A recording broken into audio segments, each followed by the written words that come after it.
Imagine, if you will, our dear friend Pete, a man whose greatest accomplishment each day is navigating the University of New Mexico campus without collapsing. His doctor's pre-diabetic diagnosis, now surely a full-blown diabetes verdict, has been as effective as a chocolate kettle at curbing his weight gain. But Pete, the ever-optimistic, considers each gasping breath and waddling step a stride closer to the inevitable end. One day, as Pete maneuvers his way towards the Adobe-style physics building, a blue flash of light and a deafening explosion disrupt his routine.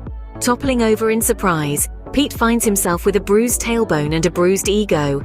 But before he can make sense of his predicament, out stumbles a man from the building, looking like he's just had a disastrous encounter with a barbecue grill. Our friend Pete, ever the helpful soul, rushes to the man, despite the man's appearance, suggesting he's far from okay. In fact, he seems to be on the brink of death. But as Pete pokes the man with his foot, the man looks up and utters his last words. It worked! A cryptic message indeed.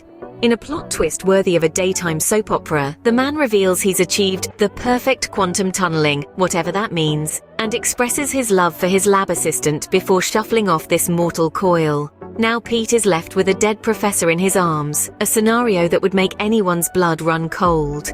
You see, Pete is not exactly a celebrated figure on campus.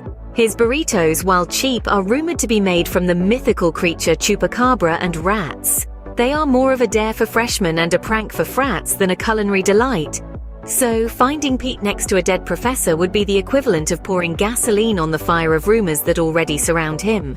The man is already juggling late rent payments and the threat of having his power shut off. The last thing he needs is to be the prime suspect in a professor's death. But just as he's about to flee the scene, Pete thinks about the lab assistant the professor mentioned. Could she be in danger too?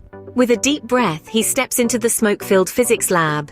And that, my friends, is where our tale takes a turn for the mysterious. Tune in next time to find out what happens next in the life of Pete, the burrito vendor with a knack for stumbling into science fiction-worthy scenarios.